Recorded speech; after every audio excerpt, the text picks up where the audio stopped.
પત્રકારને વિરુદ્ધ ફરિયાદ દાખલ કરવામાં આવી છે, શું વિગત છે?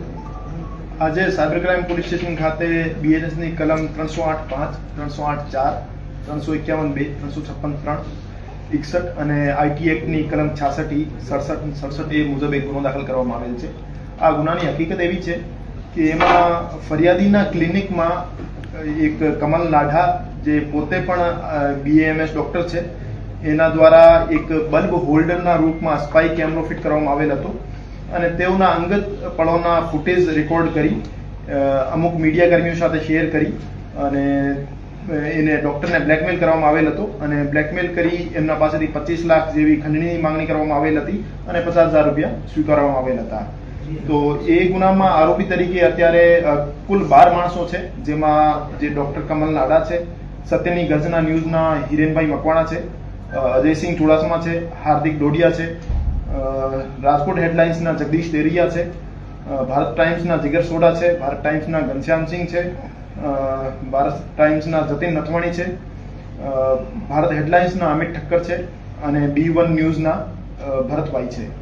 અને આ સિવાય અમુક ફોન નંબર્સના ધારક છે જે આરોપી તરીકે છે. અને અત્યારે સાયબર ક્રાઇમ પોલીસ સ્ટેશનના પીઆઈ શ્રી આ ગુનાની તપાસ કરી રહ્યા છે અને હજુ સુધી કોઈ આરોપીની ધરપકડ કરવામાં આવી નથી. સાહેબ, એની એમો શું હતી અને કેટલા સમયથી આ લોકોએ કઈ કઈ રીતે એને જે ફરિયાદી છે ને ટોર્ચર કર્યું છે?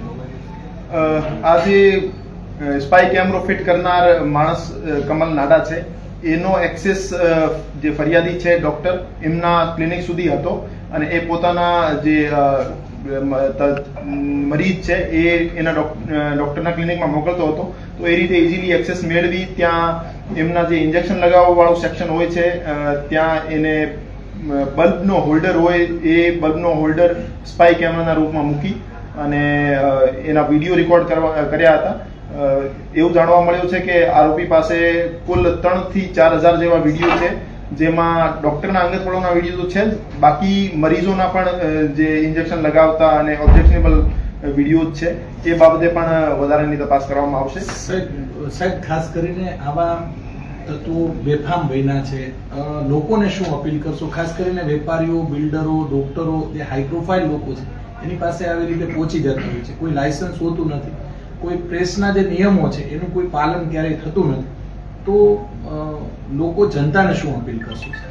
મોટાભાગના એવા જે વિક્ટિમ્સ હોય છે, જેને કહેવાતા મીડિયા કર્મીઓ દ્વારા બ્લેકમેલ કરવામાં આવે છે અને જેના પાસેથી ખંડણીની માંગણી કરવામાં આવેલ છે, એ સમાજમાં ઇજ્જતના ડરથી અથવા ફ્યુચરમાં કોઈ પરેશાની ના થાય એના ડરથી પોલીસની સમક્ષ આવતા નથી.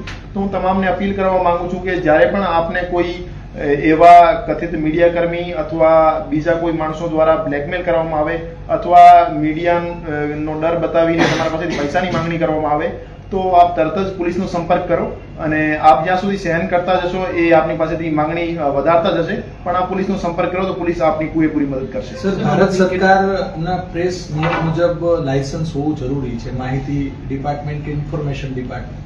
આ લોકો પાસે 99% લાયસન્સ છે નહીં, તો શું કાર્યવાહી અને હજી આવા તત્વો જે ફાયલા ફૂયલા છે એમની સામે આવનારા દિવસોમાં મુહિમ યથાવત રહેશે? એ જે મેં મીડિયા કર્મીઓના નામ બોલ્યા છે, સત્યની ગર્જના, રાજકોટ હેડલાઇન્સ, ભારત ટાઈમ્સ અને ભારત હેડલાઇન્સ, B1 ન્યૂઝ, એના તમામના લાયસન્સ અને તમામના ડોક્યુમેન્ટ્સ તપાસ દરમિયાન ચકાસણી કરવામાં આવશે અને એને પ્રોપર લાયસન્સ અને ડોક્યુમેન્ટેશન કર્યા વગર પ્રેસ હાઉસ, મીડિયા હાઉસ ચાલુ કરી દીધું હોય તો એના વિરુદ્ધ કાયદાકીય પગલાં લેવામાં આવશે અને બીજી ફરિયાદ દાખલ કરવાનો સ્કોપ હશે તો બીજી ફરિયાદ પણ દાખલ કરવામાં આવશે. અને હું તમામ જનતાને અપીલ કરવા માંગુ છું કે આપને ધ્યાનમાં એવા કોઈ મીડિયા કર્મી આવે, જैसे અમુક સમય પહેલા અમારા ધ્યાનમાં આવ્યો હતો કે એક 3 મર્ડરના આરોપી હતો, એ એક XYZ ન્યૂઝ નામથી એક ન્યૂઝ ચલાવતા હતા અને લોકોને બ્લેકમેલ કરતા હતા, તો એની પણ કમ્પ્લેન અમને મળી હતી. એ જ રીતે આપને કોઈ બ્લેકમેલ કરતો હોય તો આપ તરત જ રાજકોટ ક્રાઇમ બ્રાન્ચ યા રાજકોટ શહેર પોલીસનો સંપર્ક કરો, જેથી અમે કાયદાકીય પગલાં લઈ શકીએ. ખાસ કરીને જે આપ જે વિરુદ્ધ ગુનો દાખલ થયા છે, ભૂતકાળમાં પણ કોઈ વિરુદ્ધ ગુના આ પ્રકારના દાખલ થયા છે, કોઈ સામે આવ્યું છે સર? અમે આની પહેલા પણ એક સરકારી કર્મચારીની ફરિયાદ લઈને મીડિયા કર્મી વિરુદ્ધ ગુનો દાખલ કર્યો હતો. એ જે આરોપીઓ છે એના ગુનાહિત ઇતિહાસ છે કે કેમ એ બાબતની ચકાસણી તપાસ દરમિયાન કરવામાં આવશે અને હજુ સુધી અમારી પાસે કોઈ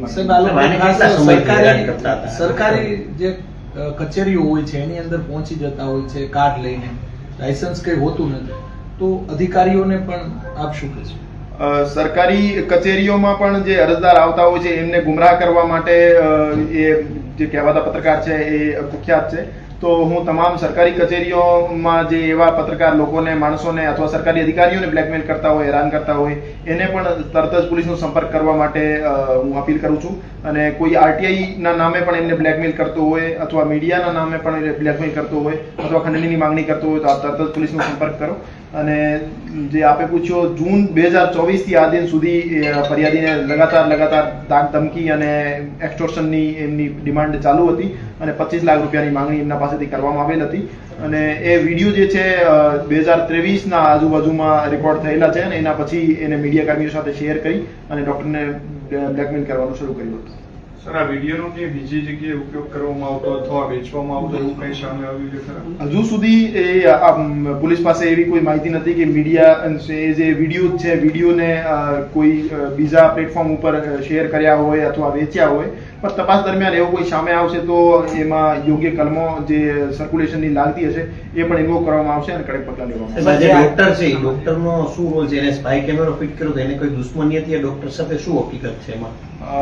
પ્રથમ દ્રષ્ટિએ એવું જાણવા મળ્યું છે કે જે આરોપી કમલ નાડા છે એ જે ફરિયાદી છે, ફરિયાદીના બીજા ક્લિનિકમાં એમનો એક્સેસ હતો અને ત્યાં કામ કરતા લેડી ડોક્ટર સાથે એમનો એકતરફી પ્રેમ હતો અને એના કારણે એને એમનો સ્પાય કેમેરો મૂક્યો હતો.